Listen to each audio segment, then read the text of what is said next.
Muy buenas tardes para todos. Como inicio a esta interesante conversación entre Armando Martínez Garnica y Josh Gómez y Cáceres, quiero compartirles esta información que encontré en la extensa e importante hoja de vida de George. La Delegación de la Acción Artística de la Ciudad de París, en el año de 1987, lo nombró curador de la exposición Le Décor du Boutique Parisien, la decoración de las boutiques parisinas.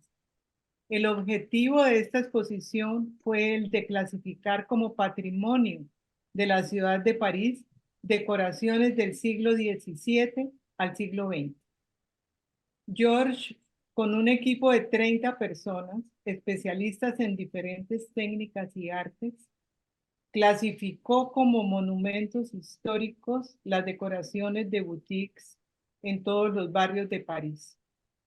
El presidente de la República Francesa, Monsieur Jacques Chirac, inauguró la exposición y escribió la presentación del catálogo. Les enviaré al chat la presentación del presidente Chirac y el sitio web donde pueden encontrar el catálogo. Muchas gracias.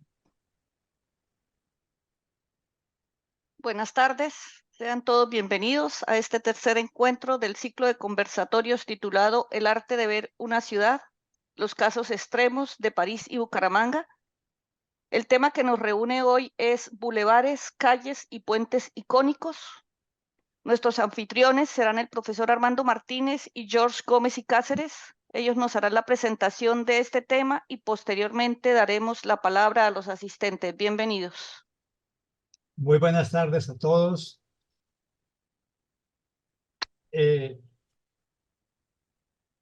George hizo un catálogo de las marcas de las boutiques de las calles de París, porque son boutiques muy antiguas.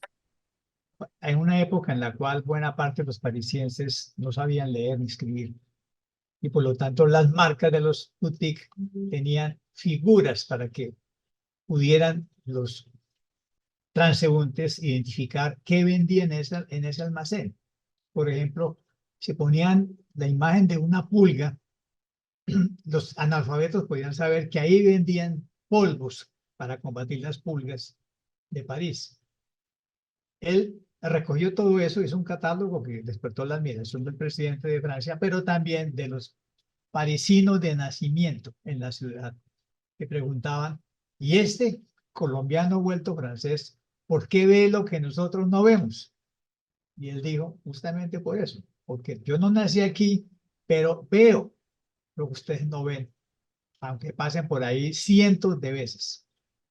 Este conversatorio es un llamamiento a ver lo que la mayor parte de la gente no ve, a pesar de que está ahí frente a los ojos, en el caso de París, y a pesar nuestro, porque ya en el caso de Bucaramanga, pues no están, ya los desaparecimos. Hoy vamos a ver lo que hemos desaparecido en Bucaramanga, que son los puentes, aunque los dos bulevares no han desaparecido. Y vamos a comparar con la magnificencia y la grandeza de los bulevares y los puentes de París, una ciudad que viene de la época romana y pasó por toda la época medieval, cuando nosotros no existíamos todavía para el mundo de las letras castellanas. Así que, obviamente, tiene que empezar George. Y hemos preparado unas imágenes que nos van a servir de apoyo para que ustedes también aprendan a ver París y Bucaramanga.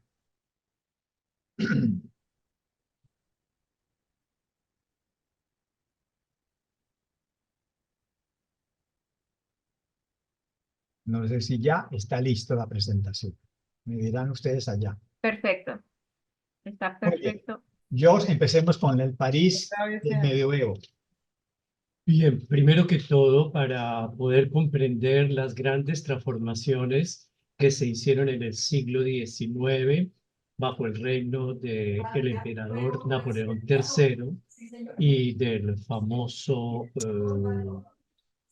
que va a transformar París, el barón Haussmann, tenemos que retroceder un poco en el pasado, sobre todo llegar a la época medieval para poder comprender por qué se hicieron esas transformaciones. Esas transformaciones que causaron destrucciones, lógico, no era solamente para destruir, sino sobre todo para reconstruir y no para borrar como se hicieron en otros lugares. Por eso vamos a empezar con este mapa de París. Lo que ustedes ven en los alrededores son las diferentes murallas que protegían París de las invasiones. Esto, en la época medieval, va a durar casi hasta el siglo XVII. En el siglo XVII, un rey muy célebre que todos conocen, el rey Luis XIV, va a destruir las murallas que protegían París y sobre todo sobre esas murallas, ven en la parte exterior, se van a construir jardines y lugares para pasear. Pero algo muy importante, y es muy pocas personas que conocen ese detalle, miren, estas son las entradas para acceder a la ciudad. No se destruyeron, se guardaron algunas de las puertas de los accesos para, que lo veremos adelante, para conservar ese recuerdo de París. Vamos a ver en la siguiente imagen, miren cómo era París en la época medieval. La parte derecha es la orilla izquierda del río Sena, que ya hablamos, se conoce con el nombre del Quartier Latin, del barrio latino, porque fue ahí donde se instalaron los latinos, los romanos, y en la parte central, el corazón de París, que es la isla de Lutecia. Todas estas murallas se destruyeron, se conservan todavía en algunos barrios de París que atravesaban algunos de los vestigios. Miren cómo era el París medieval, no habían grandes avenidas, las calles eran muy tortuosas, eran muy pequeñas, muy oscuras, en fin, un París bastante diferente del que podemos admirar actualmente.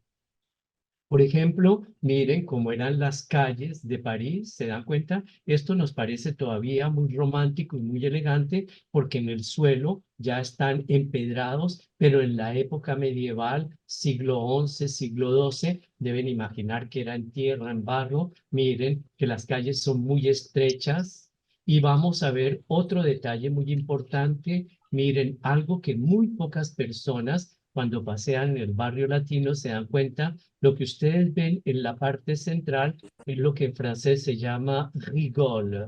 Era ahí por donde se tiraba por las ventanas, no habían acueductos, no había agua corriente, deben imaginar la peste, deben imaginar los olores y por eso es lo que va a hacer el barón Haussmann de darle a París grandes avenidas, de darle a París grandes jardines, que haya aire, que haya luz. La diapositiva que vemos es muy interesante porque este sitio es muy pintoresco. La casita verde que ven todavía existe, se encuentra en el barrio latino, es la casa más pequeñita de París. Pero sí, no se ve muy bien en esta diapositiva, pero si vemos en la calle, en la parte izquierda, como una mancha oscura, vemos lo que acaban de decirse. Miren la pulga, se les acaba de comentar, en la época medieval muy pocas personas sabían leer, escribir y por tal motivo estas imágenes jugaban un papel muy importante. Era aquí donde se conseguían los productos para las pulgas, para los piojos que en esa época abundaban. Y estos enseñan, no sé cómo se dice en español, muestras fue lo que hicimos, el trabajo de clasificarlas como monumentos históricos de la ciudad de París. Todas las fachadas de las boutiques van a clasificarse y así se salvó gran parte de ese patrimonio tan importante. Otro detalle que vamos a evocar son los puentes de París. En el centro de París tenemos 37 puentes. Aquí se ve una pequeña perspectiva de los diferentes puentes de París. con los diferentes estilos, diferentes épocas, y el puente que tenemos justo en la primer plano es uno de los más célebres que se llama Pont Neuf, Puente Nuevo, que curiosamente es el puente más antiguo de París. Este puente causó una gran revolución en la historia de París porque por la primera vez en la historia se construye en piedra, como lo ven. Antes del Puente Nuevo, siglo XVI, todos los puentes eran en madera y lo cual eran frágiles, y sobre todo este puente también es muy interesante porque en los puentes de París, sobre los puentes estaban construidas casas y comercios, y por la primera vez en la historia se suprimen las casas, se hace una gran avenida donde la gente puede instalarse y puede tener el tiempo de ver la ciudad de París. Al fondo continúa el Palacio del Louvre. Es así que este puente, ahora tendremos otra vista, es un puente que atraviesa la rive gauche a la rive droite, la orilla izquierda a la orilla derecha, atravesando la isla de Lutecia. Miren la decoración. Este otro puente es un puente muy célebre del siglo XVIII que se llama el Puente de la Concordia. Este puente se construyó en el siglo XVIII bajo el reino del rey Luis XV y tiene como función unir la orilla izquierda del río Sena con la Plaza de la Concordia que vemos en la parte derecha. Tiene una historia un poco curiosa, la mandó construir el rey Luis XV por el arquitecto, famoso arquitecto Gabriel, que construyó la Plaza de la Concordia. Luego, en el momento de la Revolución, a la plaza se le dio el nombre de la Plaza de la Revolución, y el puente que se llamaba el puente se llamó, perdón, más tarde el Puente de la Concordia, para olvidar toda esa gran tragedia y lo que pudo suceder con la revolución. Y tiene una historia un poco anecdótica. Las piedras con que se hizo el puente fueron las piedras que se recuperaron cuando se destruyó la prisión de la Bastilla. Por eso se llama Le Pont de la Concorde. Es así que este puente es uno de los más célebres de París. Otro puente que es algo excepcional, el puente que vemos, se llama el puente de Alejandro III, en honor al zar de Rusia. Fue su hijo, el zar Nicolás II, el último zar de Rusia, quien puso la primera piedra de la construcción en el año de 1900. Este puente es excepcional porque está hecho no tiene ningún arco, un solo arco, que es una proeza técnica, y este puente tiene como función principal unir al fondo izquierda nada menos que Champs-Élysées, y en la parte derecha, en esa gran perspectiva, la tumba de Napoleón. Y justo aquí, en esta esquina, en este pilar, se encuentra nada menos que una escultura que muy pocas personas, sobre todo estoy hablando de personas colombianas que van a París, ni siquiera saben que existe nada menos que la escultura de Bolívar que acabo de poner en la exposición que realizamos en la Casa de Bolívar en la ciudad de Bucaramanga. Así que es un puente excepcional por la decoración y se inauguró en el año de 1900 para la Exposición Universal. Este es otro puente que es otra técnica diferente, el hierro forjado, las esculturas. Los puentes no solamente son algo práctico para pasar de una orilla a otra, sino que son verdaderas obras artísticas, tanto por las esculturas, la decoración, como por los materiales que se emplean para la construcción. Este puente es el puente que une en la parte derecha lo que se llama la Rive Gauche, el barrio latino, con la isla de Lutecia.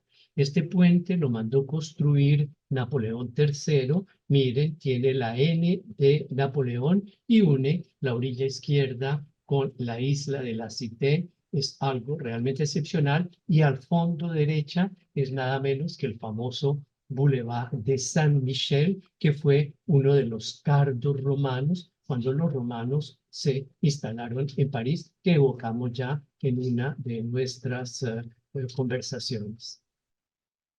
Este puente es muy célebre, se llama el Pont de Iéna, para comentaros, sí, para comentar también, perdón, que la mayoría de los puentes, cada uno tiene un estilo diferente, se encuentran a monumentos diferentes. Iéna fue una de las célebres batallas de Napoleón. Y este puente une, miren, está a los pies o más bien la torre, la Tour Eiffel, está a los pies del puente nuevo, une al fondo nada menos que un edificio extraordinario del siglo XVIII, l'École Militaire, y en la parte derecha con un palacio de los años 20 que se llama el Palacio de Chaillot, que alberga 5 grandes colecciones. Este es lo que acabamos de hablar, la punta de la isla de la Cité. El río Sena viene hacia este lugar. La parte de atrás vemos la Catedral de Notre Dame y este puente también tiene la particularidad de que es 2 puentes en uno solo. Atraviesan toda la isla. Ningún puente atraviesa completamente la isla y este puente, miren, tiene una vista excepcional sobre el Palacio de el Louvre. Este puente también es muy interesante para demostrar con el tiempo. Miren, la parte de abajo pues está hecha para los barcos, el medio para los coches, para los peatones y sobre todo cuando se construye el metro, hay algunos metros como el metro San Michel que atraviesa absolutamente todo el río Sena. Deben imaginar los trabajos colosales y otros puentes pues para facilitar, evitar tantos problemas, aunque también son trabajos colosales para el tráfico del metro.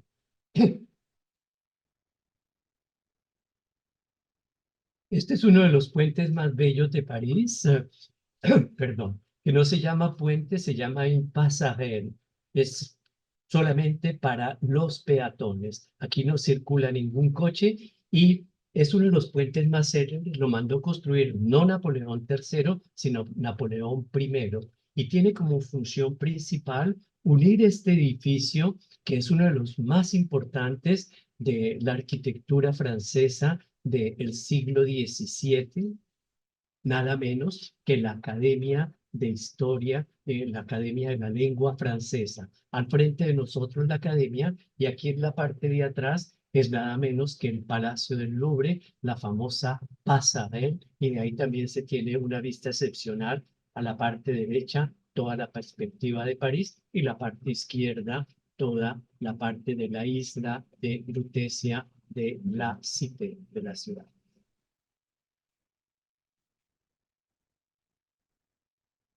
Los grandes bulevares.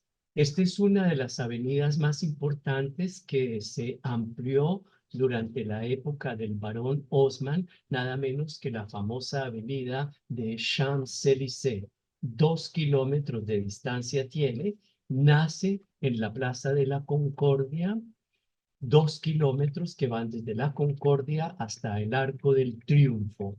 El primer kilómetro son solamente jardines. Allí no hay ninguna construcción. Hay 2 edificios, 2 palacios del siglo XVIII que están muy bien disimulados por los jardines. La segunda parte es el Rond-Point de Champs-Élysées y a partir de ese lugar se llega a lo que vemos, la famosa la famoso Arco del Triunfo. El Arco del Triunfo se encuentra en una plaza que ahora veremos, que se llama la Place de l'Étoile. Étoile quiere decir estrella, nadie ve, son pocas personas que se dan cuenta que en el suelo está pintada una estrella con los colores de la bandera no francesa, la bandera de París, le bleu et le rouge, el azul y el rojo, y cada punta de la estrella indican las 12 grandes avenidas. Continúa a las afueras de París, a 2 kilómetros más, donde se encuentra el arca, ya no es un arco, el arca de la defensa, que mandó construir el presidente Mitterrand para conmemorar los 200 años de la revolución. Este es muy importante porque aquí converge un gran bulevar que fue diseñado por Haussmann justo antes de llegar. Lo que vemos al frente es la isla de Lutecia de la Cité. Al frente vemos nada menos que el primer palacio de los reyes de Francia, Palacio de la Conciergerie. Los reyes vivieron en ese palacio durante varios siglos. En el siglo XIII, un rey que se llamaba Felipe Augusto abandona este palacio para instalarse en la orilla derecha en el Palacio de el Louvre. Es así que aquí viene de la parte de atrás un famoso bulevar que fue diseñado por Haussmann, continúa atravesando la isla y comunica al fondo con el puente que vimos de Napoleón y el Boulevard Saint-Michel.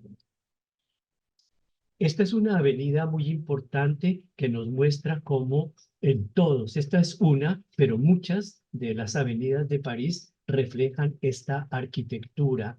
Es nada menos que la Avenue de l'Opéra, la avenida de la ópera que luego veremos uno de los palacios o monumentos más importantes que se construyó bajo el reino de Napoleón III, nada menos que por el famoso arquitecto Charles Garnier. Así que esa perspectiva que vemos al fondo, lo que vemos al fondo es nada menos que el Palacio del Louvre. Y aquí ya podemos contemplar en este edificio la arquitectura que dominará. En la época medieval habían 11 barrios y con las transformaciones, con todo el espacio que se recuperó en la época del barón Haussmann, llegará a 20 barrios, que son los 20 barrios actuales. Luego analizaremos un poco la fachada, la arquitectura de los edificios, que es otra de las imágenes de París excepcional.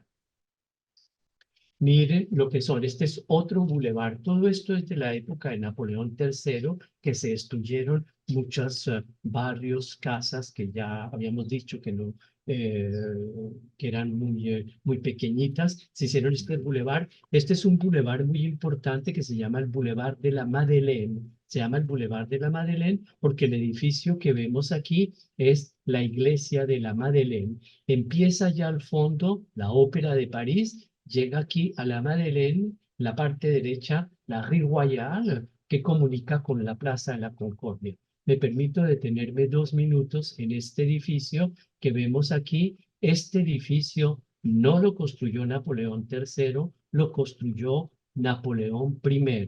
No era una iglesia, era un templo para conmemorar, honorar la memoria de sus generales y más tarde se le quitó toda la decoración militar, se puso, miren en el frontón, se le puso una decoración religiosa, una iglesia muy célebre en París. Grandes bulevares, los árboles, la luz, que es lo que va a aportar el barón Haussmann con esas grandes transformaciones de París.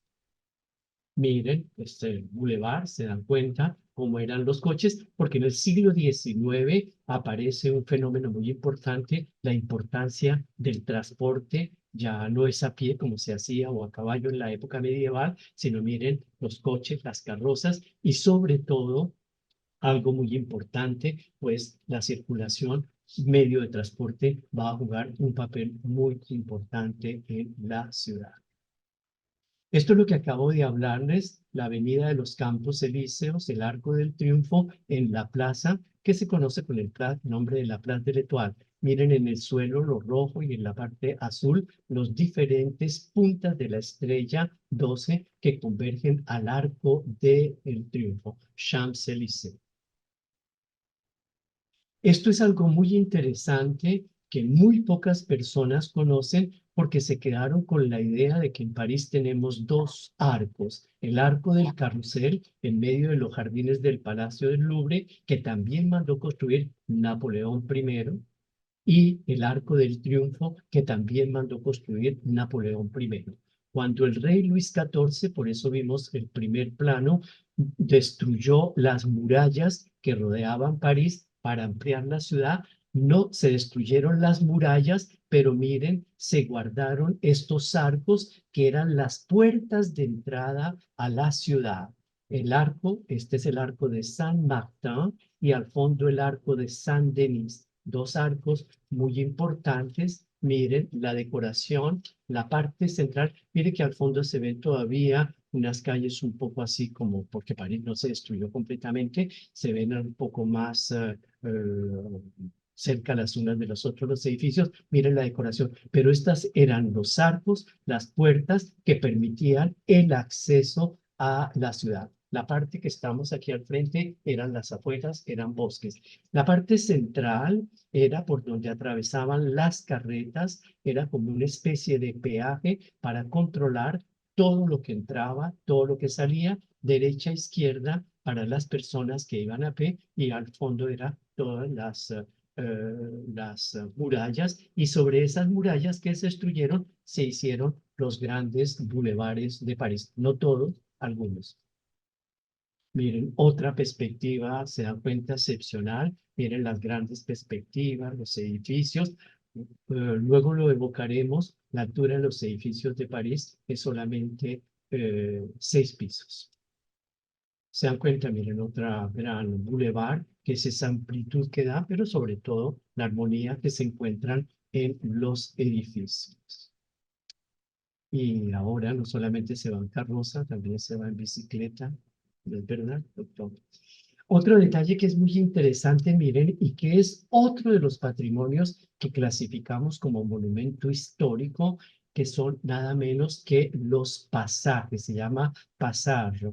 En la época medieval no había muchas tiendas, comercios, los suelos eran en la tierra, es así que no se prestaba para pasear, para los comercios. Con Napoleón III se inventa esto, que es lo que estamos viendo, que se llaman los pasajes. Son cubiertos, ¿no es verdad? Y en esos pasajes están las boutiques, las señoras pueden pasear con sus trajes muy elegantes, restaurantes todavía existen. No crean que es solamente un pequeño pasaje, son kilómetros que atraviesan la rive droite de París, que es la parte comercial, la parte económica. Ya saben que la rive gauche, el barrio latino, es el barrio intelectual, universidades, monasterios. Es así que se construyen estos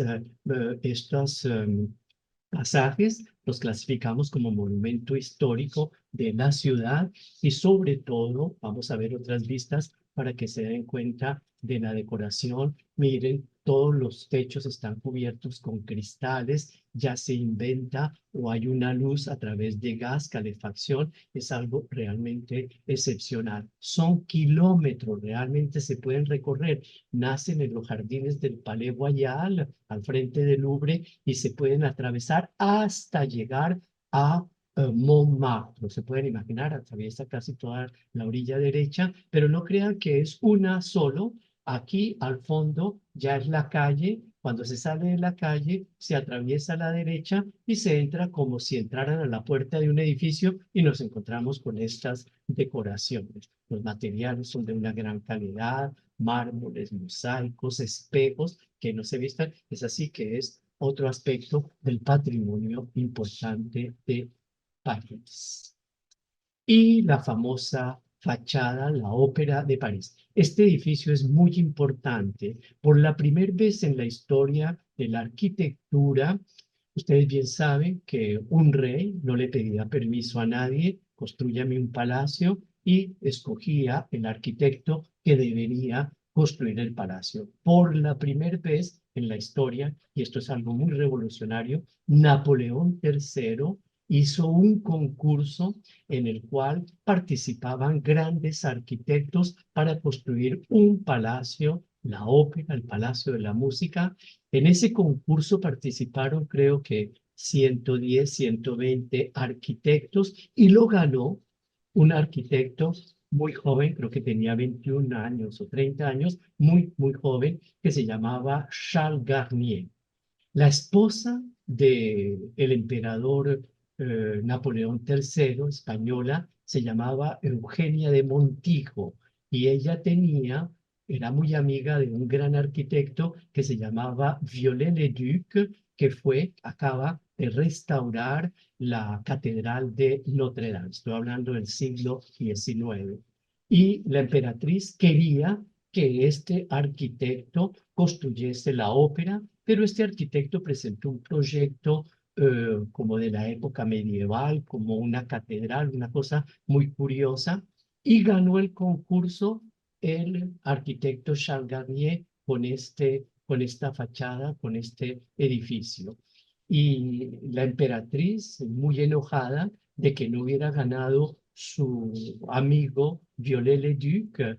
Es así que cuando ve la maqueta del arquitecto Charles Garnier para burlarse de él, ¿qué quiere decir esto? Que no hace referencia ni a la arquitectura de rey Luis XIV ni Luis XV, y él se queda mirándole y le dice, Madame, esas arquitecturas ya pasaron, esta es la nueva arquitectura que se llamará el estilo Napoleón III. Y fue así como quedó con el nombre de estilo Napoleón III.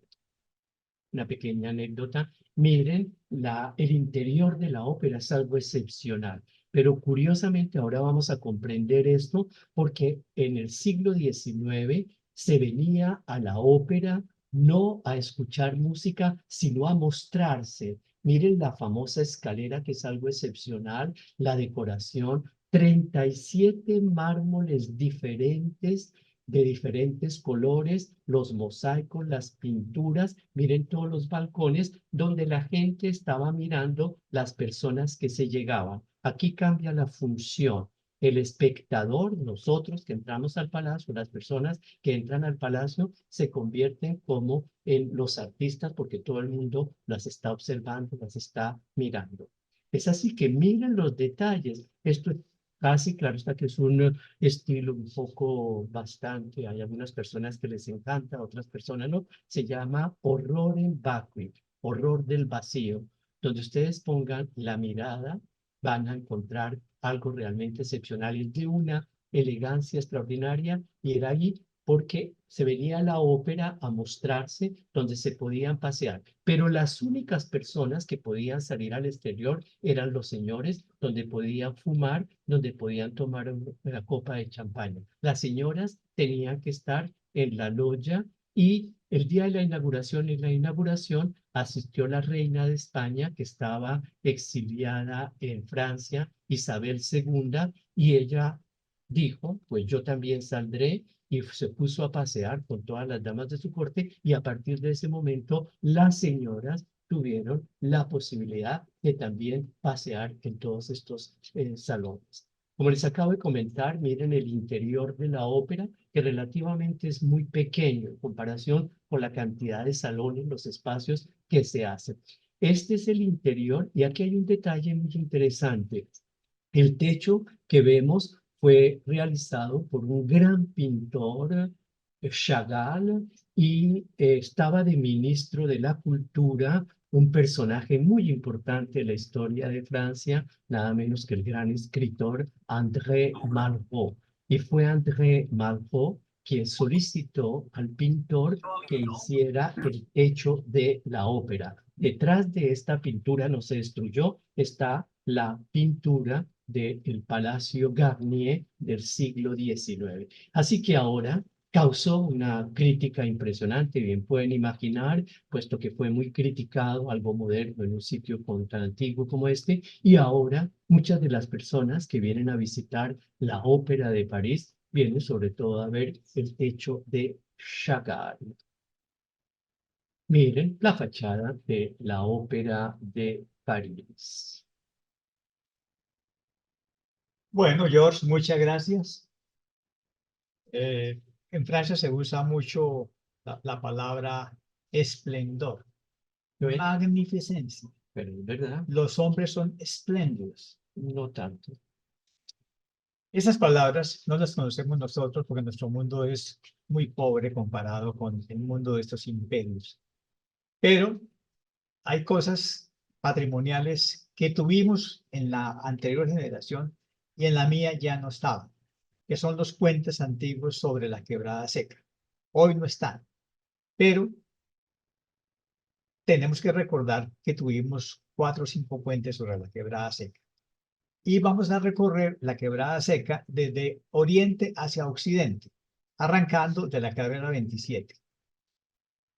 En la carrera 27 con Quebrada Seca estaba este lago con este dique. Estamos mirando de oriente a occidente. Este era el lago de el lago Alarcón. Veámoslo en fotografía. Del otro lado, Del otro lado, con las esclusas por las cuales el agua salía, y esa fotografía, ahora sí vista desde el occidente,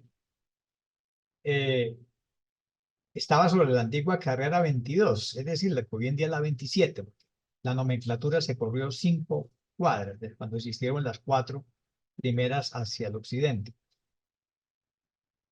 Este lago significa que se llenaba con agua que bajaba por la quebrada seca, de donde se tomaba el agua para el internado Colegio San Pedro. Y por eso tenemos en San Pedro esos grandes tanques subterráneos de agua que se tomaban justamente de la quebrada, que todavía no era tan seco como ya lo conocimos nosotros. Entonces, este puente, podemos llamar el puente del lago de Sobertón, en la carrera 27, ya no existe. Llegamos a la carrera 19 y encontramos el puente Antonio Ricaurte, que lo hizo una compañía de particulares, y por eso en algún momento intentaron cobrar peaje para poder entrar a lo que luego se llamaría el barrio Alarcón por la carrera 10, por la carrera 19, por el puente Antonio Ricaurte, pero el municipio se opuso a que cobraran peaje y tengo que hacer una negociación con el señor Alarcón. A la derecha ven Villaflor, la casa la Avenida Alarcón, que estaba dotada de campos de tenis, y entonces aquí estamos mirando del sur a norte. Este puente ya no existe y todavía se ve el follaje de la quebrada seca. Aquí lo vemos en otra perspectiva, con una reforma que se hicieron, mirándolo en sentido contrario, y la avenida que permitió la apertura hacia el norte se llamó la avenida de don Eliseo Camacho, que fue uno de los constructores de este puente. Sigamos bajando hacia el occidente, aquí todavía tenemos otra perspectiva de Villaflor, y ya pasando ya un poquito más al norte del puente, y aquí vemos el puente del comercio. El puente del comercio estaba en la actual carrera 15 con Quebrada Seca, que fue lo que permitió la expansión de Bucaramanga hacia el norte. Y luego que el señor Castro Wilches fabricó el barrio Girardot, y empezó la expansión hacia el occidente, hacia la Virgen de la salida de Bucaramanga. Aquí todavía a la derecha se puede ver una publicidad de la cerveza Pilsen Clausen, con su estrella roja. Este puente del comercio estaba en la carrera 15, obviamente ya no tenemos manera de verlo. Aquí está en fotografía, el puente del comercio. Estas fotografías las ha recogido, nos las ha facilitado una persona que está en este momento asistiendo a esta presentación, a la cual le agradecemos su colaboración, Saúl Mesa. Y este puente, dice Saúl, que se llama Puente Tierra, que está supuestamente al occidente del Puente del Comercio, que comunicaba el centro de Bucaramanga con el norte de la ciudad. Me imagino que luego se llamó La Payacuá. O sea, hemos visto 4 puentes en la quebrada seca, pero también tenemos en la otra quebrada, la quebrada Bucaramanga, que ya hoy en día llamamos La Rosita, puentes que también desaparecieron, que es el puente de la Cochera, que estaba sobre la quebrada Bucaramanga, y otro que estuvo más abajo que también desapareció, que venía del Volante. ¿Qué puente nos queda? Nos quedan uno más antiguo. Aquí está el día de su inauguración, el puente Cuyana sobre la quebrada La Flora. Este es el día de la inauguración, que hoy en día todavía existe, en la vía que va hacia el cementerio Las Jardinas de los tenientes de la colina. Aún existe este puentecito, que es ya del siglo XX, y aparecen luego una estructura de mayor tamaño que aquí decidimos llamarla viaductos. Aquí está en construcción el primer viaducto, que es el viaducto Benjamín García Cadena, y aquí ya está terminado. Y ese es el que recorremos todos los días antes de que se fabricara el segundo viaducto de La Flor. De modo que nuestra memoria de los puentes de la quebrada Bucaramanga y la quebrada seca desapareció.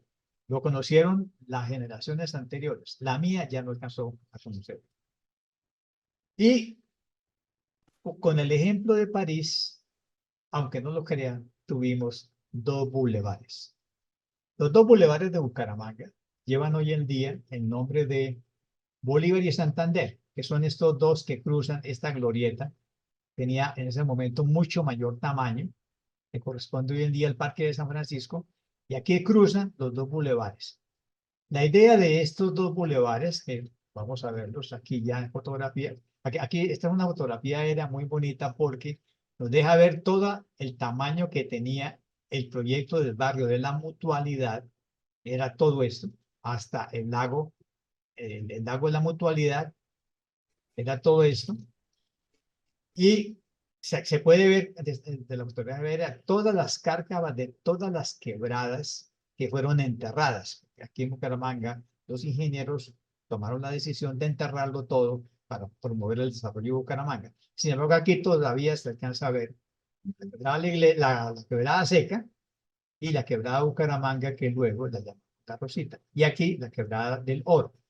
Y se ve bien la estructura. Pero este gran desarrollo del norte corresponde al gran proyecto de la Mutualidad, que ya en tierra lo veríamos así, como ese proyecto. Ahora, hablemos un poco de dónde vino la idea de los bulevares. Esto tiene nombre propio. Este diseño se lo debemos a don Víctor Manuel Pugliese Figueroa, un empresario muy importante que trajo de Barranquilla a Bucaramanga la Compañía Colombiana de la Mutualidad, que había nacido en Cartagena en 1914, y él logró que se trasladara a Bucaramanga. Él fue un líder cívico, director y gerente de un grupo de instituciones que dirigió la Compañía Colombiana de la Mutualidad, fundada en 1914, el Banco de la Mutualidad, también en 1914, el Banco Hipotecario de la Mutualidad en 1918. Y esas tres compañías apalancaron desde 1919 el ambicioso proyecto más grande de Bucaramanga, que fue en el barrio de la Mutualidad. Don Víctor fue el primer gerente de la empresa de acueducto. En 1916 fue el director de la empresa telefónica de Santander. En 1916 también fue accionista de la Cosada y del Gimnasio Santander.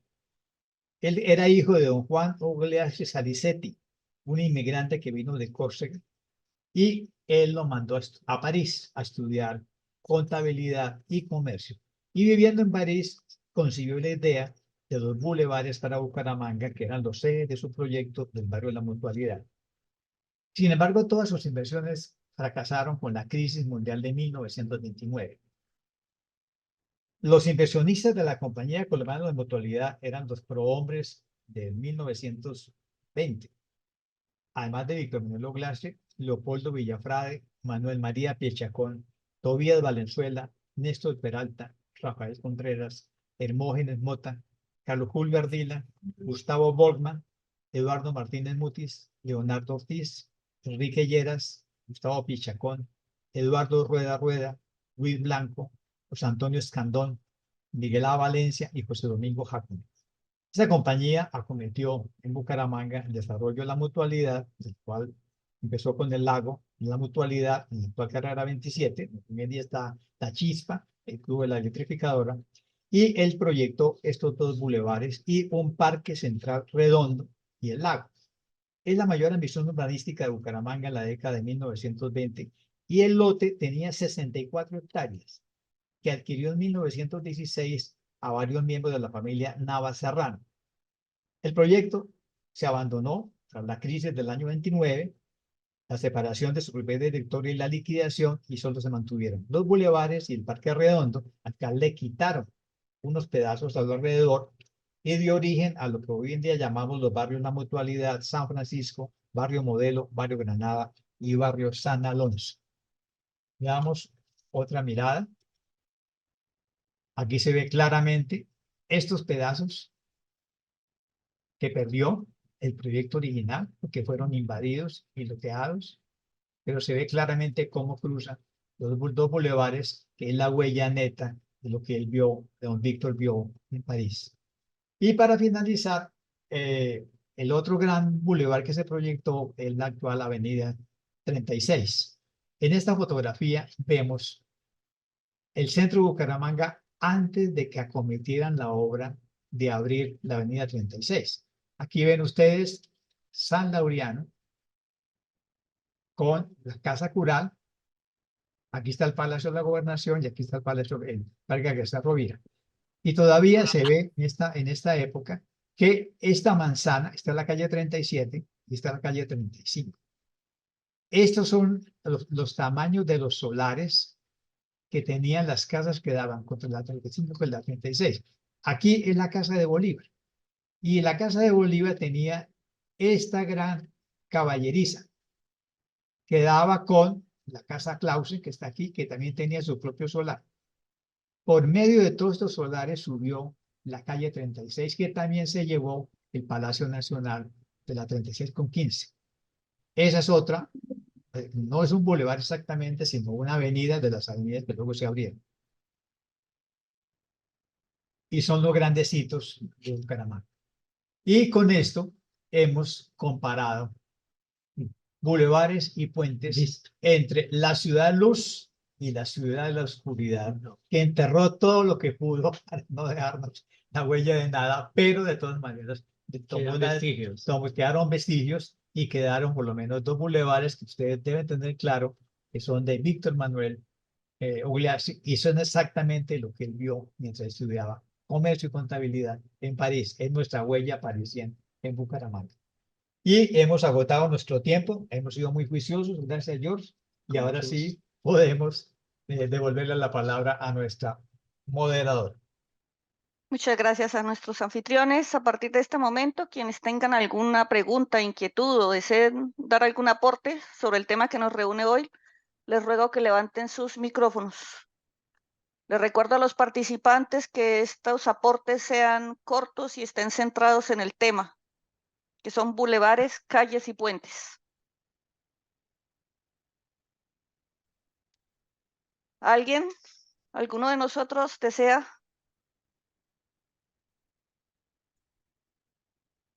Beatriz, ¿tienes la palabra?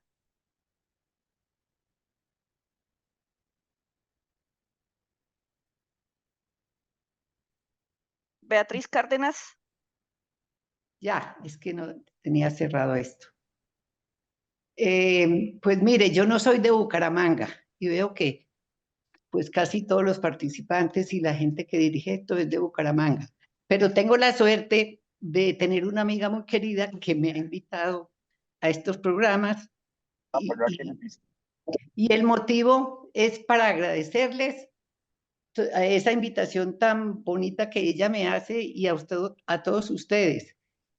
Y especialmente estos dos programas últimos me han gustado muchísimo, y poder ver a unas personas que saben tanto, que nos transmiten todos sus conocimientos, y de ver a este señor Gómez, al doctor Gómez, pues tan elegante en todo sentido, en la manera de enseñarnos una ciudad que a todos nos va.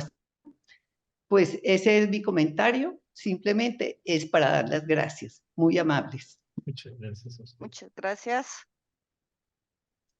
¿Tenemos algún otro participante?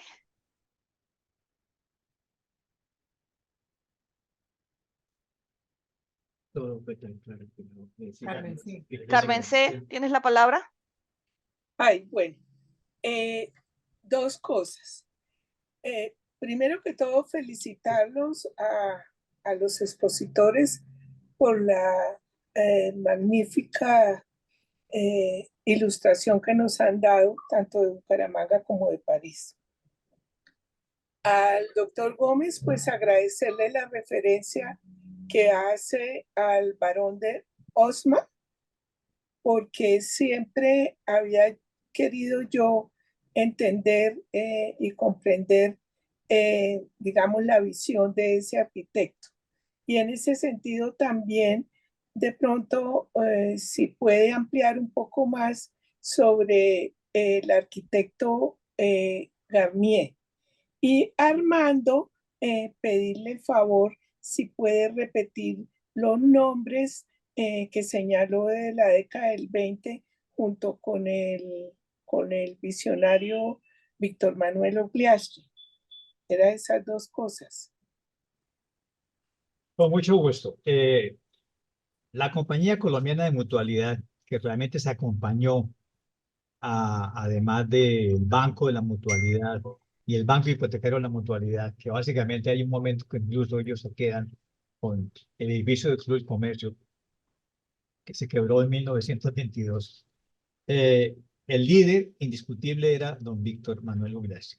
Pero, como quiera que le repita los nombres de los accionistas de esas tres corporaciones humanguesas, además de ellos estaba Leopoldo Villafrade, Manuel María Piechacón, don Tobías Valenzuela, muy conocido en el Club de Comercio, Néstor Peralta, Rafael Contreras, don Hermógenes Mota, don Carlos Julio Ardila, muy conocido por su hijo, Gustavo Bolman, que es yerno de don David Puyana, Eduardo Martínez Mutis, Leonardo Ortiz, Enrique Lleras, que fue de la academia y hizo las estadísticas de Bucaramanga, don Gustavo Piechacón, Eduardo Rueda Rueda, tenemos en la Casa de Bolívar una fotografía al óleo de él, don Luis Blanco, don José Antonio Escandón, aquí ha venido una de sus descendientes, Miguel A. Valencia y José Domingo Jacome. Ellos son los hombres que hacen parte de estas corporaciones que se vincularon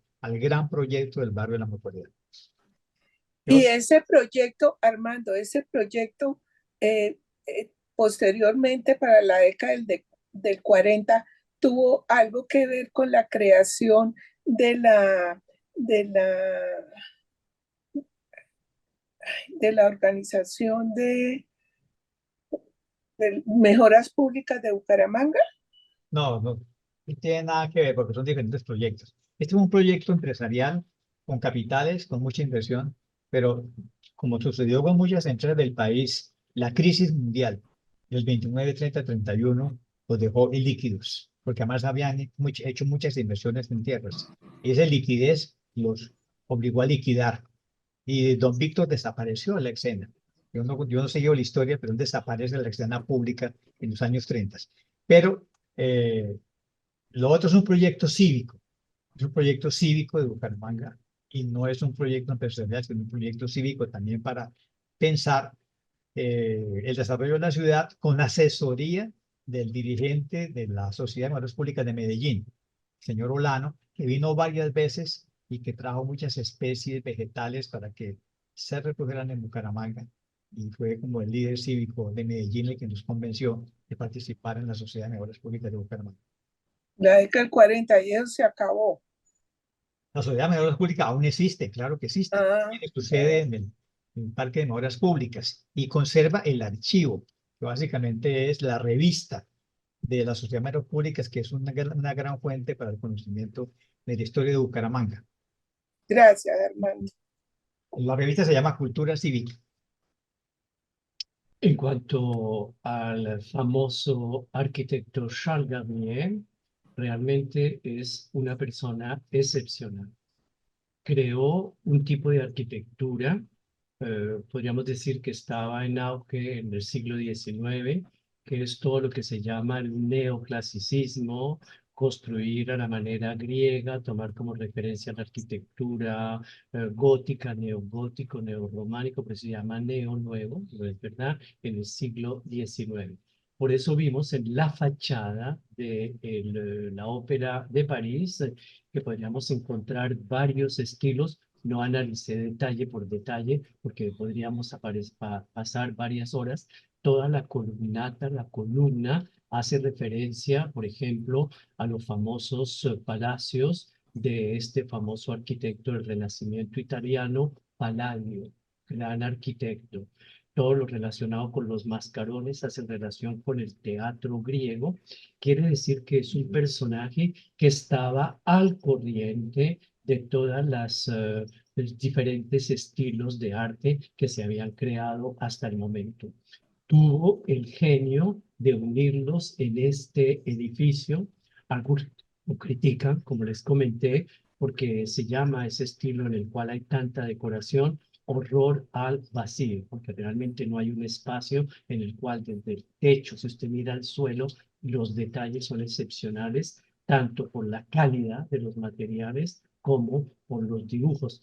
Garnier hizo venir a los grandes mosaístas, los que hacen los mosaicos de Venecia, que eran los especialistas, los suelos, los techos. Uno muchas veces piensa que son pinturas, no son pinturas. Cuando se mira el techo, que está a una cierta altura, bastante alto, en la retina no puede hacer la diferencia entre la unión de los pequeños pedacitos de piedra, tecer, y parecen como si fuesen pinturas. No son pinturas. Toda la escalera del Palacio Garnier, todos los techos, se es pintura, y donde se pasea todos son los mosaicos. Inventó desde las lámparas, desde todo realmente hasta el mínimo detalle, creó todo un estilo.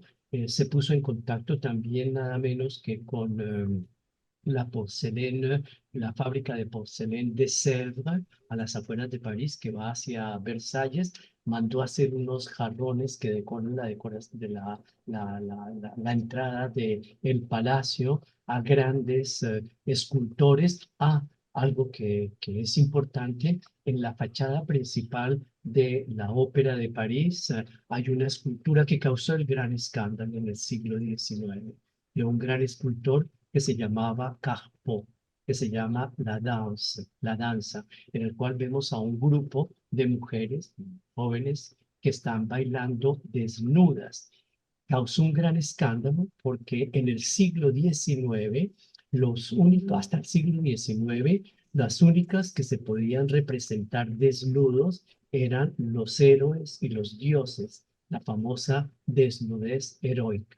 Y por eso, al verlo, muchas personas, hay unas caricaturas, cuando pasaban cerca de la ópera, se tapaban la cara para no ver esas mujeres bailando. Y si hacemos referencia a la pintura, vemos de la misma época uno de los cuadros más célebres del gran pintor Manet, Le Déjeuner sur l'herbe, en el cual hace referencia a una estampa de Rafael que se llama Le Jugement de Paris, el juicio de París, y en el cual los hombres están vestidos y la mujer a la cual se le va a dar el título de la más bella está desnuda. Y para mostrar la desnudez de que no es una ninfa, de que no es una diosa, en la parte izquierda del cuadro se encuentra el traje de ella con el sombrero. Es así que causó una gran revolución. Se rodeó de los artistas más importantes, pintores, escultores, orfebres, ceramistas. Es algo realmente excepcional esa ópera,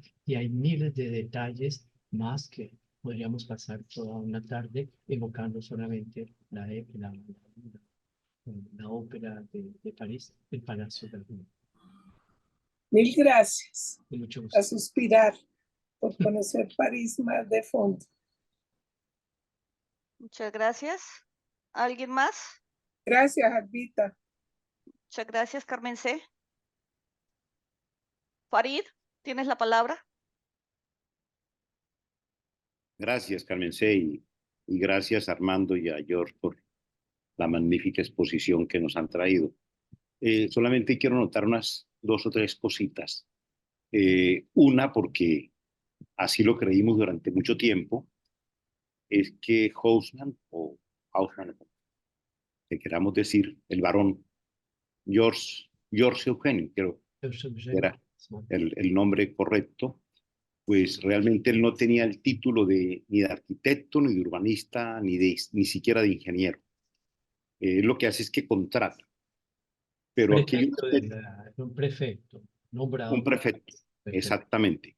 Aquí hay un elemento que me parece que es importante, sin tener el conocimiento técnico o urbanístico, es el ideólogo, el que piensa la ciudad, el que piensa en el cómo recomponer París a las nuevas necesidades.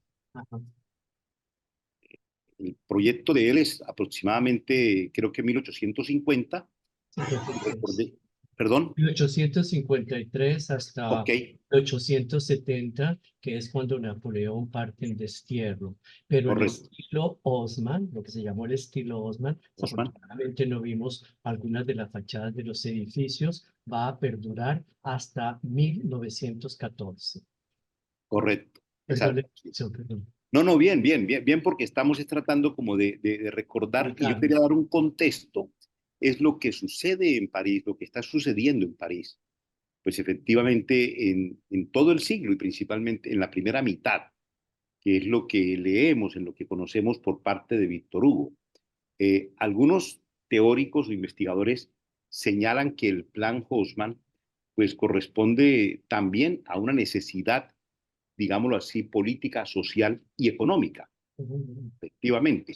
¿Por qué? Porque era que la situación compleja que se vivía no era fácil. Y esto de romper la vieja estructura que no corresponde a la retícula ortogonal o a la cuadrícula romana, que es la que se impone precisamente en América, pues va a permitir una mayor conformación tanto de los ejércitos, de las marchas, pero también de una economía del tiempo y del espacio muy propia en ese momento del nuevo modo de producción. El desarrollo de la industria es una realidad y por lo tanto el tiempo se vuelve un factor importante. Y factor importante tanto para lo que es el transporte en la ciudad como lo que es la economía y lo que es también la diversión o el uso de lo que llamamos hoy el tiempo libre. La gente empieza a tener más tiempo libre. Aquello que señalábamos alguna vez y que recordábamos que lo va a tomar Le Corbusier en la CIAM, en el Congreso Internacional de la Arquitectura Moderna, que es los 3/8, los 8 horas de trabajo, 8 horas de descanso y 8 horas para cultivar el cuerpo y el espíritu, empieza a ser una realidad posible con estos espacios verdes, con estas avenidas, con estos bulevares en París. De manera que pues muy acertada esa intervención que permite que el antiguo París perviva y que mantenga esa característica hasta nuestros días. Perdón, George, dale. Tiene toda la razón y hay algún detalle que, bueno, es imposible poder evocar absolutamente todos los aspectos de la revolución que causó el proyecto de Haussmann. No solamente es un proyecto estético, artístico, hacer una ciudad bella, agradable, lo es, pero sobre todo político. Bien sabe que en ese momento es el momento en que hay tantas revoluciones, se acaba de tener la Revolución Francesa algunos años atrás, todavía hay una cierta oposición. No olviden que Napoleón III, yendo hacia la ópera, no a la ópera, que va a mandar construir un atentado que casi que lo matan. No olviden que al rey Enrique IV, yendo hacia el Puente Nuevo, lo van a asesinar. Es así que debido a esas calles estrechas y Napoleón y el barón Haussmann, que no solamente vamos a hacer una gran avenida y unas casas bonitas aquí y allá, es sobre todo para hacer que si hay algún momento de protestación, de revolución, pueda llegar inmediatamente el ejército en esas grandes avenidas. Si son unas grandes avenidas, ya no se pueden arrancar los le pavé, no sé, el pavimento que es en piedra para hacer esas barricadas, ¿no es verdad? Pues que son muy grandes. Es así que también tienen un aspecto político, ¿no es verdad? Y sobre todo que estos personajes no solamente van a tener un genio extraordinario, sino que se van a rodear de personas que están interesadas por el comercio, como lo acaba de decir, que están interesados por unos elementos, y todos esos elementos combinados van a hacer que se haga esa ciudad maravillosa de la cual seguimos disfrutando todavía en París.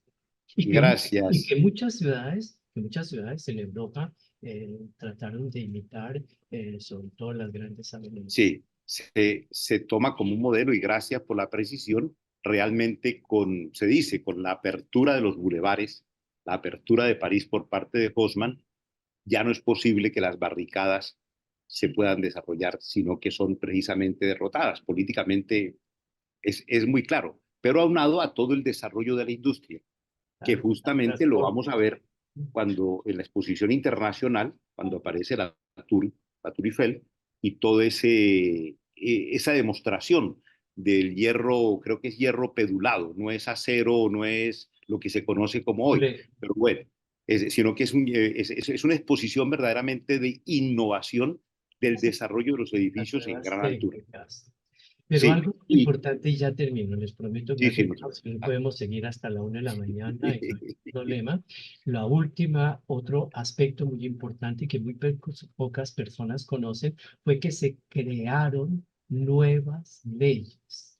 Sin esas leyes no hubiese podido hacerse todas esas transformaciones en París. La más célebre, la más importante, el bienestar público. Y si es bienestar público en relación con el bienestar privado, entonces se creó las leyes de expropiación. Usted tenía su botica aquí, ¿no es verdad? Se la iban a destruir, entonces por eso se crearon esas leyes para poder ampliar y hacer absolutamente no solamente estético, sino también político, económico, posiblemente Correcto. religioso, para que nos caiga la Es, luz del cielo y nos siga iluminando. es el urbanismo como un bien para la comunidad, Exacto. como el bien, lo que hoy se pregona todavía como el bien general por encima del particular, obviamente un bien general que verdaderamente le corresponda al desarrollo histórico. Es lo que allí se da. No solamente la parte estética, que es muy linda, que la admiramos y recorremos las calles de París, sino que además están generando en ese momento nuevas perspectivas de desarrollo y de planificación precisamente de nuestras ciudades. Yo para terminar simplemente hago la observación, Armando, lo que hace Ogliastri, que a mí me gusta porque fue el resultado final de lo que se da con los bulevares, Boulevard Bolívar y Boulevard Santander. Yo tengo una duda y trataba de recordar si primero fue el desarrollo urbanístico, que fue el desarrollo típico que se dio en nuestras ciudades o en la ciudad colonial, que es la retícula. La retícula realmente procede de los romanos. Aquí la conocemos como el damero español, pero proviene de allá. Y lo que allí se da es un urbanismo híbrido. ¿Por qué? Porque sobre la retícula, que es el ajedrezado, se trazan las dos grandes diagonales, que además, al haber perdido las zonas verdes que rodeaban el rompoy o la glorieta, como la queramos llamar, pues perdió un poco todavía ese encanto. Pero lo que quiero señalar es que no hubo allí una propuesta, a pesar de las buenas intenciones de Ogliastri, de un urbanismo orgánico. Porque si yo pretendo hacer una glorieta como punto central, pensaría entonces en una ciudad radial o un urbanismo circular. Aquí lo que tenemos es un urbanismo híbrido. Sobre una retícula trazo dos diagonales que permitieron abrir, y pues es lo que tenemos, pero ya tú lo decías, pasamos de la ciudad luz a esta ciudad que verdaderamente le hemos dado la espalda a cosas que hubieran podido ser mucho mejor. Quería solamente hacer esa anotación de eso que se perdió seguramente y que hubiera podido ser mucho más agradable y verdaderamente de una mejor proyección urbanística. No me estoy refiriendo a los edificios que allí puedan estar o las casas, pero sí a la parte central y aquello que se dio y desdichadamente pues Ogliastri desapareció y nunca pudimos saber cuál había sido la verdadera historia del nacimiento de ese barrio, la Mutualidad, hoy conocido como San Francisco. Muchas gracias y perdonadme por haberme metido, pero aquí pienso que el tema cobra vigor cuando vamos a causas más profundas como son las económicas, las políticas y las sociales, que son las que determinan la verdadera constitución de las ciudades. La parte del que lo piensa, si está con esa conexión, seguramente que va a tener éxito. No es un tema solamente del arquitecto o del urbanista, de lo que él cree que debe ser. Debe partir de las condiciones. Yo termino con una frase de un pensador latinoamericano que dice que la arquitectura plasma físicamente los distintos estados socioeconómicos por los cuales atraviesan los pueblos. Esa frase fue dicha por José Martí, no sé por qué la dijo, pero la conozco hace muchos años. Verdaderamente la arquitectura y el urbanismo plasma, es justamente la que apoya como escenario, pero está plasmando el momento histórico. Y creo que eso es lo que hemos vivido allí. Gracias, Armando y George. Muchas gracias por las aclaraciones.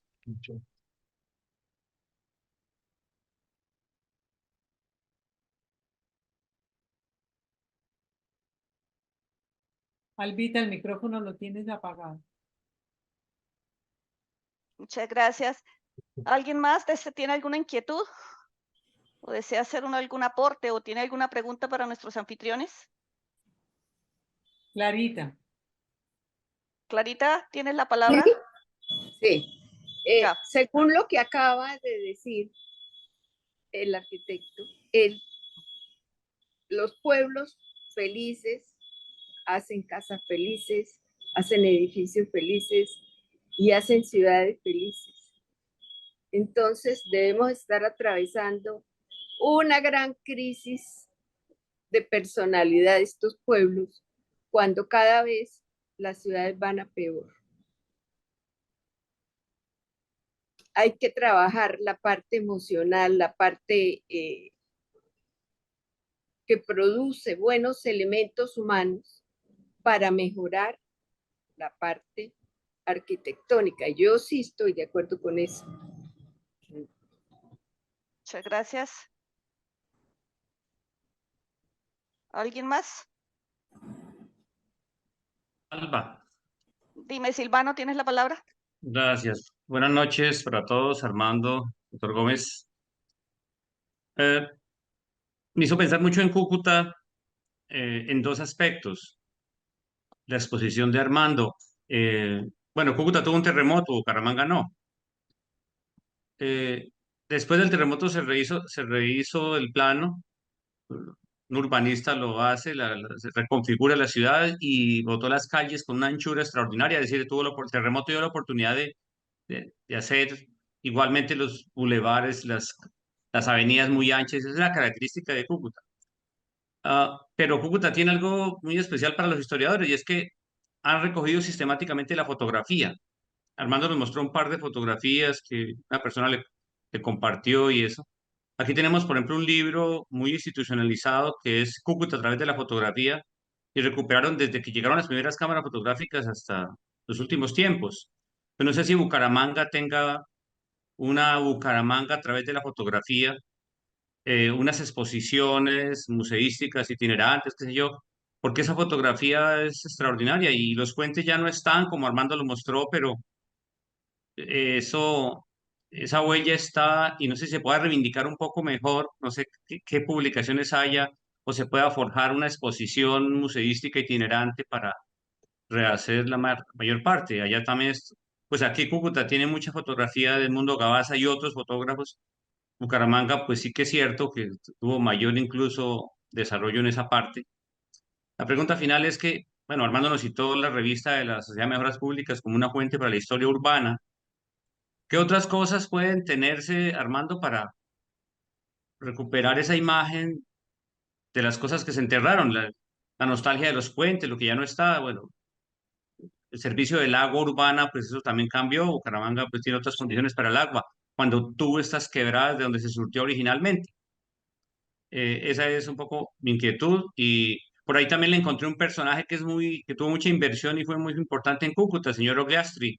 Los Ogliastri fueron empresarios en Cúcuta también, movieron en las dos ciudades y aquí también hay una huella de ellos como empresarios. Armando.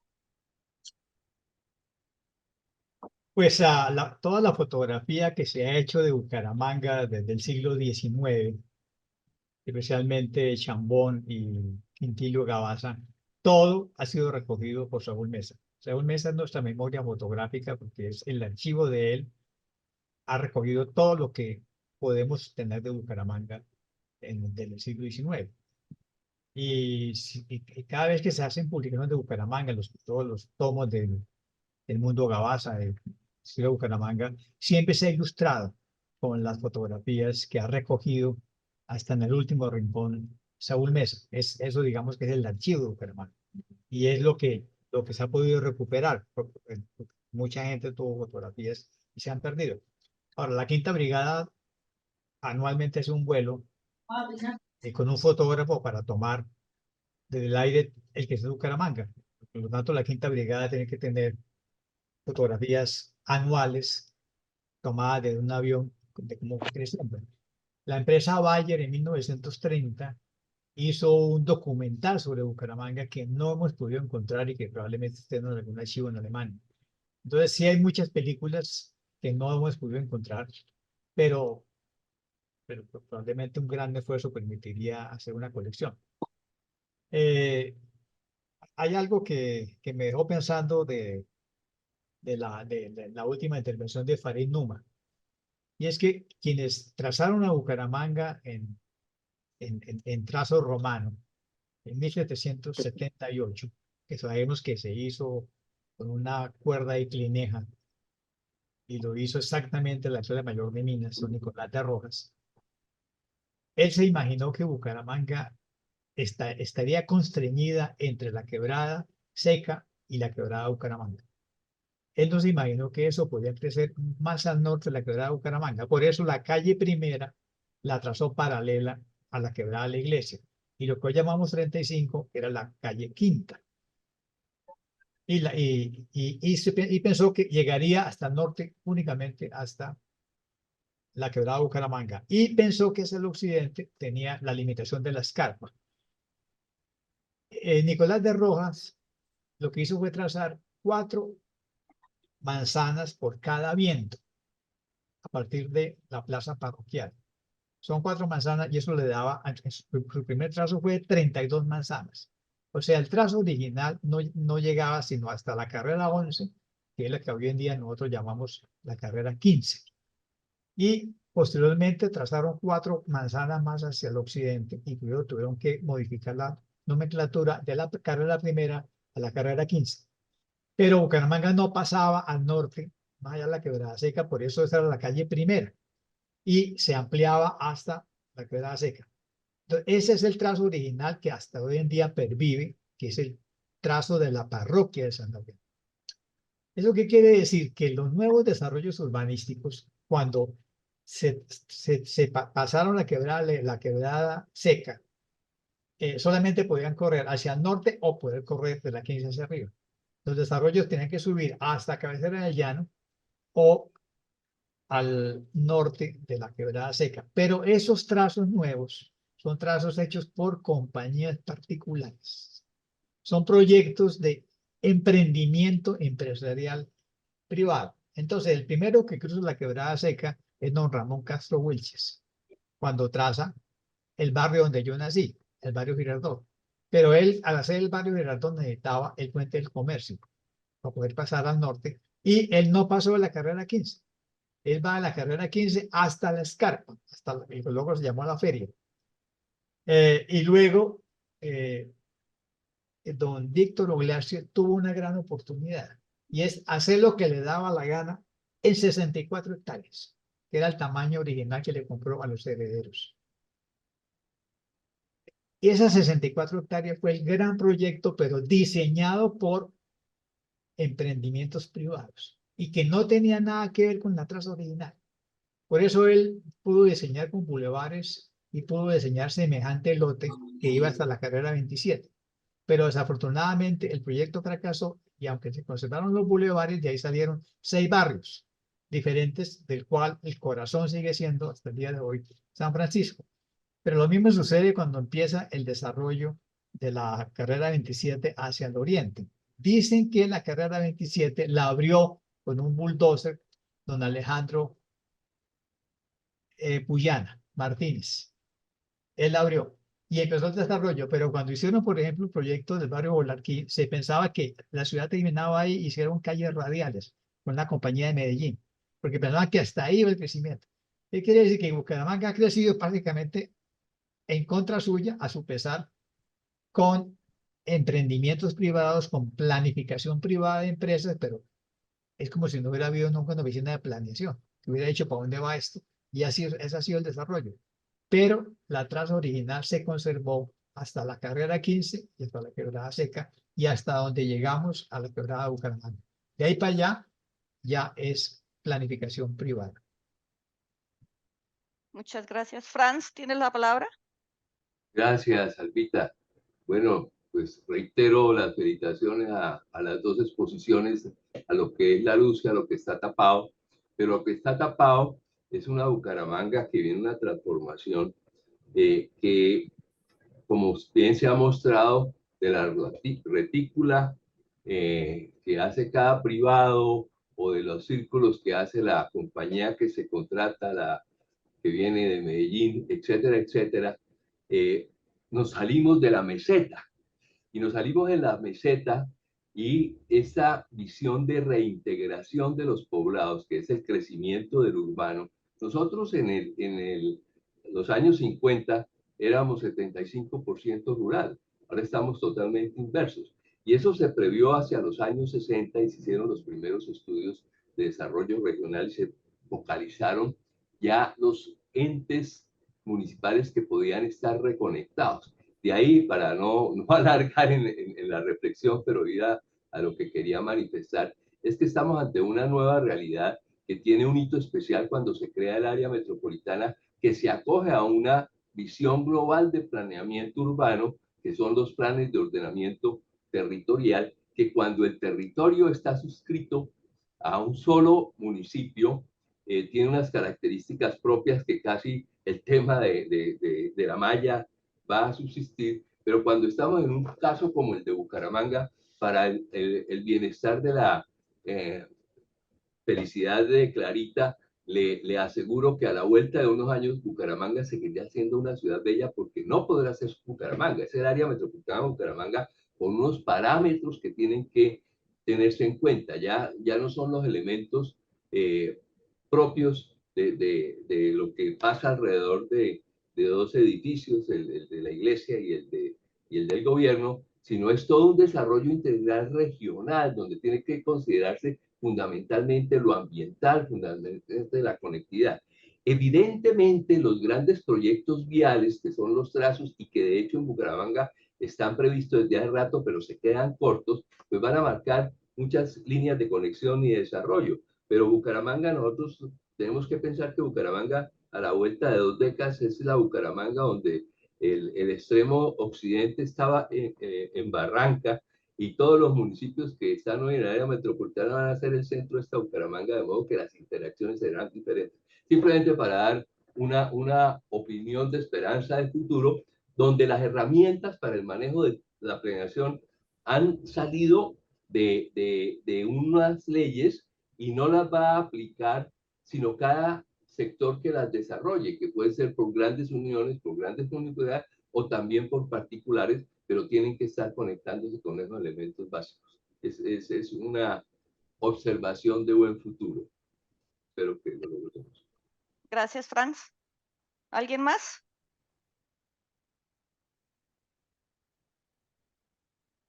Yo le pregunto, profesor Martínez, ¿qué nos falta a los bumangueses? Otros 1600 años de historia para aprender a valorar las cosas, porque si yo veo y oigo a George, que ellos no esconden, no sepultan, no destruyen, simplemente, por ejemplo, si vemos arcos, los reubican, pero aquí no dejamos ni un ladrillo que mostrar. Es que a nosotros nos No se falta sabe ver, no se ve, se Sí, mira. es que claro, está la diferencia entre ir caminando y viendo, para que no lo cojan los carros, y otra cosa es ver. Es decir, claro, es una ciudad de un origen muy pobre y evidentemente materiales frágiles que hay que destruir. Pero es que estamos comparándolo con los extremos. Julio César habla de la isla de Lutecia en sus comentarios de campaña. Por lo tanto, estamos hablando de una ciudad que se está haciendo en 2000 años. Y por lo tanto, el barón von Osman llega y destruye todo lo que encontró para hacer una nueva ciudad, que es lo que sucedió en Lisboa después del incendio. Hubo la oportunidad de tirarlo todo y empezar de nuevo. Entonces, son historias acumuladas 2000 años. A nosotros quizás nos falta tiempo para hacer cosas nuevas, pero hemos hecho básicamente una arquitectura de sobrevivencia que nos proteja del sol y de la lluvia, pero no tenemos los recursos de un imperio para ponernos a fabricar toda esa cantidad de avenidas de París. Perdón, voy a contestar de otra forma la pregunta. Hay un elemento que es muy grave y que es muy delicado, que nos impide realmente, podemos seguir durante 1600 años más en el caos que se encuentra en estos momentos Bucaramanga y otras ciudades. ¿Por qué?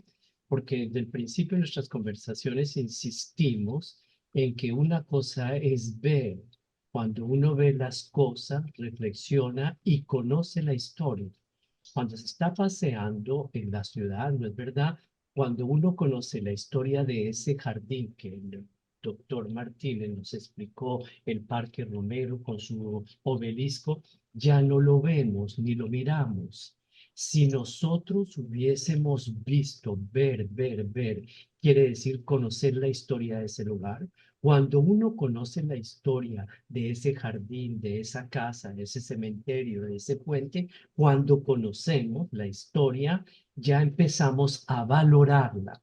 Y cuando valoramos una cosa, empezamos a hacer parte de nuestras vidas. Y es así como se respeta y se crea todo ese patrimonio. No es necesario que pasen 1600 años más, no es necesario que tengamos riqueza. Sí, es importante y todo lo demás, pero lo importante es la educación, de que las personas aprendan a ver, no a mirar. Nosotros salimos a la calle, miramos y ya ni siquiera nos acordamos de lo que hemos visto. Pero cuando se aprende a mirar, a detenerse un poco y a analizar las cosas, todo cambia, valoramos las cosas y es así como se conserva ese patrimonio tan importante. No sé. Sí, Me parece bien. Muchas gracias. Carmen C. Pues, No, solamente que quería como anotar el caso de Ciudad de Cabo, que arrasaron con todo lo que se llamaba el Distrito 6 y crearon, digamos, una nueva visión de ciudad en ese sector ya moderno y relacionado con todo lo que son bancos y como la ciudad, digamos, la ciudad moderna o la ciudad, como se llamará, la ciudad necesaria en un momento determinado. Lo que pasó con el Distrito 6 en Ciudad de Cabo. A eso era que yo quería referirme. muchas gracias, Carmen C. ¿Alguien más?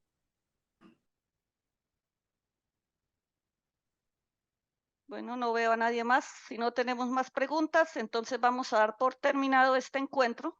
Damos las gracias a nuestros anfitriones y los esperamos nuevamente a todos el próximo 22 de marzo con nuestro tema Los barrios antiguos de las dos ciudades. Muchas gracias a todos por su participación. Gracias por la invitación. Buenas noches para todos. Muchas gracias, Muchas Armando. gracias. Gracias. Muchas gracias, doctor Gómez. Alcita. Gracias. Gracias a todos. Muchas gracias. Muchas gracias. Muchas gracias. Bueno, buenas noches. Gracias.